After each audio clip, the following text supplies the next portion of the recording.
Kemelut dalam Parti Pribumi Bersatu Malaysia Bersatu memasuki fasa baharu susulan pemberhentian 5 ahli parlimen parti itu termasuk Tun Dr. Mahathir Mohamad malam tadi. Namun kelima-lima ahli parlimen itu sifatkan pemberhentian keahlian mereka bertentangan dengan undang-undang. Apa impaknya kepada Bersatu yang kini sebahagian daripada parti yang menunjangi Kerajaan Perikatan Nasional bersedia secara Skype bagi mengulas perkara itu. Penganalisis UUM Profesor Dr. Ahmad Matada Mohamad. Terima kasih Prof bersama saya di Buletin Awal ni, dan dalam pandangan Prof boleh kongsikan adakah keputusan itu mungkin sudah dijangka? Ya, bagi saya keputusan ini memang telah dijangkakan oleh ramai pihak kerana kita lihat sebelum ini telah berlaku pelbagai kenyataan yang dikeluarkan oleh pelbagai pihak, bukan sahaja daripada pihak Tun Dr. Mahathir, daripada pihak Mukhriz sendiri dan juga daripada pihak kepimpinan Bersatu juga. Dan pelbagai komen-komen yang disuarakan itu menunjukkan memang terdapat konflik di antara kedua-dua pihak dalam Bersatu, dan apabila persidangan parlimen yang dibuat baru-baru ini di mana kita dapati kelima-lima anggota parlimen Bersatu tidak berada bersama-sama dengan pihak kerajaan, sudah tentulah kita menjangkakan bahawa tindakan pasti akan diambil oleh Parti Bersatu kerana ia melanggar secara prinsipnya apabila kelima-lima mereka ini dengan nyatanya tidak menyokong kerajaan pimpinan Bersatu yang diketuai oleh Presiden Parti iaitu Tan Sri Muhyiddin Yassin. Prof, bagaimana kita boleh memahami impak pemberhentian kelima-lima ahli parlimen Bersatu ini kepada Bersatu yang sebelum ini mungkin kita lihat hanya menanti masa saja untuk berpecah. Bagaimana Prof melihat? Memang kalau kita lihat berdasarkan kepada kelima-lima mereka, sudah tentulah kalau kita lihat impak yang lebih besar, Tun Dr. Mahathir memang merupakan antara salah seorang pengasas Bersatu, dan sudah pastilah beliau masih juga mempunyai sokongan di dalam Parti Bersatu terutama di kalangan grassroots sendiri. Namun kita lihat kalau secara keseluruhan mungkin pemecatan ini berlaku bagi memastikan bahawa Bersatu perlu memilih satu hala tuju yang lebih stabil, ya, terutama mengelakkan daripada sebarang konflik yang membelenggu parti sekiranya masih ada isu-isu dalaman yang membelenggu parti sehingga mengganggu gugat kestabilan parti itu sendiri.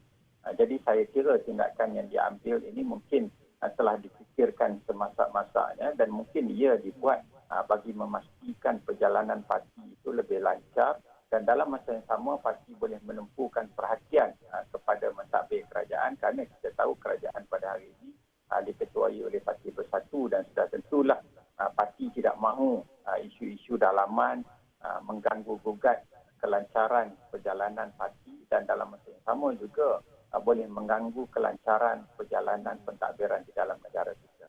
Ya. Okey Prof, selain daripada impak kepada parti politik Bersatu, bagaimana pula Prof melihat kesannya kepada masa depan politik Tun Mahathir sendiri dan juga anaknya Mukhriz serta 3 ahli politik yang lain? Bagaimana kepada mereka pula? Saya melihat bahawa mungkin kalau kita lihat susu galur perjalanan Tun Dr. Mahathir, beliau pasti tidak akan menganggotai mana-mana parti setakat ini, dan saya juga menjangkakan bahawa kelima-lima anggota parlimen itu mungkin akan bergerak sebagai anggota parlimen yang bebas, tidak menganggotai mana-mana parti, termasuklah yang mengetuai Pakatan Harapan sama ada PKR ataupun Amanah.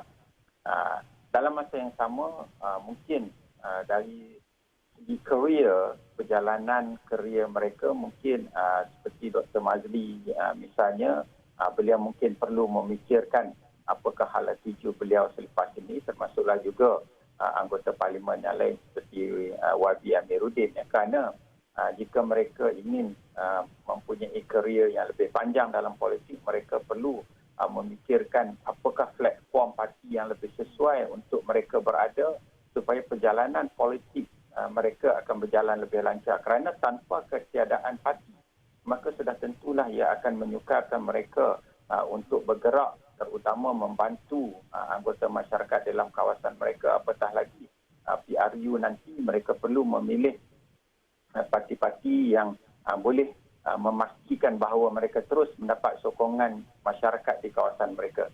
Jadi saya rasakan mungkin selain daripada Tun Dr. Mahathir yang mungkin telah lama dalam politik, yang lain itu mungkin mereka perlu memikirkan di manakah platform yang paling sesuai untuk mereka meneruskan perjuangan mereka jika sekiranya mereka mahukan kerjaya politik mereka akan terus lancar pada masa akan datang. Baik Prof, seperti yang umum ketahui, hubungan Tun Mahathir dengan rakan politik pembangkang lain termasuklah dengan Datuk Seri Anwar Ibrahim boleh dikatakan tidaklah begitu mesra. Jadi bagaimana kita nak memahami pula hubungan mereka pasca Tun Mahathir diberhentikan dari Bersatu? Apa yang Prof jangkakan? Kita tahu bahawa walaupun hubungan Tun Dr. Mahathir dengan Anwar Ibrahim tidak begitu baik, terutama keengganan Tun Dr. Mahathir sendiri untuk memberikan laluan kepada Datuk Seri Anwar untuk menjawat jawatan Perdana Menteri sebelum ini. Namun kita lihat dalam konteks pada hari ini, walaupun Datuk Seri Anwar merupakan ketua pembangkang yang mewakili PH, namun saya merasakan bahawa mungkin PH secara kasarnya pasti menerima Tun Dr. Mahathir dan juga 4 anggota parlimen yang telah disingkirkan daripada Bersatu. Namun untuk Tun Dr. Mahathir kembali menerajui Pakatan Harapan, saya rasa mungkin sukar kerana Pakatan Harapan yang ketika ini diketuai oleh Anwar Ibrahim pasti mereka telah pun bersetuju untuk meneruskan jawatan sebagai ketua pembangkang ataupun pengerusi itu diketuai oleh Anwar Ibrahim sendiri. Jadi mungkin Tun akan bergerak secara bebas dan dalam masa yang sama meneruskan kerjasama dengan Pakatan Harapan tetapi mungkin tidak mempunyai suara yang lebih kuat di mana sebelum ini yang mana beliau merupakan pengerusi kepada Pakatan Harapan.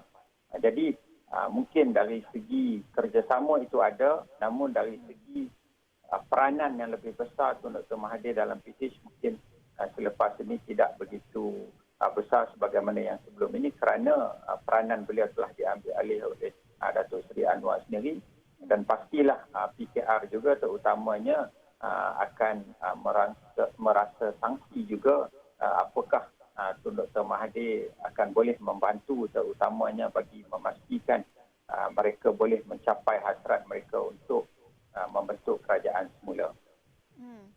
Dalam masa yang sama, Prof, bagaimana pula Prof melihat hala tuju Bersatu selepas ini tanpa Dr. Mahathir? Bagi saya, mungkin apabila Tun Dr. Mahathir tidak lagi berada dalam Bersatu, maka parti akan dipimpin oleh Tan Sri Muhyiddin. Dan sebagai Perdana Menteri, beliau sudah tentulah mempunyai kuasa dan juga mempunyai pelbagai resources untuk membantu beliau memantapkan parti. Dan kita telah melihat bagaimana wakil-wakil rakyat terutama anggota Parlimen Bersatu yang telah diberikan jawatan-jawatan sama ada dalam kerajaan ataupun dalam PLC. Dan ini pasti memperkukuhkan parti itu sendiri.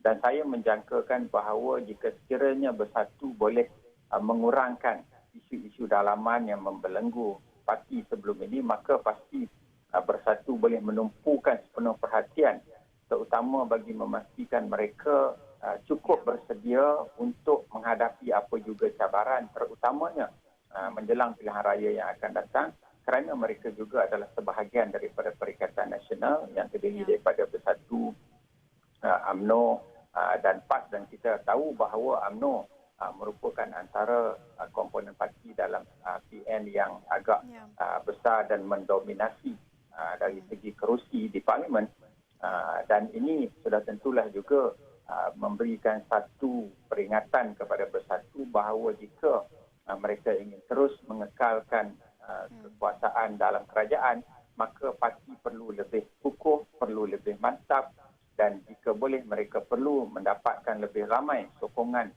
terutama daripada grassroots untuk memastikan bahawa jika tidak pun ia setanding dengan parti yang lain seperti UMNO tetapi ia juga boleh menandingi parti-parti besar seperti UMNO dan juga mungkin parti-parti yang lain terutamanya seperti di Sarawak dan juga kalau di Semenanjung seperti PAS. Jadi sudah tentulah hasrat kepimpinan Bersatu apabila tidak ada lagi isu dalaman yang membelenggu mereka, maka mereka boleh menumpukan sepenuh perhatian memperkukuhkan parti dan menyiap siagakan parti untuk menghadapi PRU yang akan datang dan dalam masa yang sama terus menjadi antara parti yang boleh mendominasikan Perikatan Nasional pada masa akan datang. Ya, baik. Banyak perkongsian menarik daripada Profesor Dr. Ahmad Martada Mohamad. Terima kasih Profesor bersama saya di Buletin Awal ni untuk berkongsikan pandangan tentang kemelut politik Parti Pribumi Bersatu Malaysia.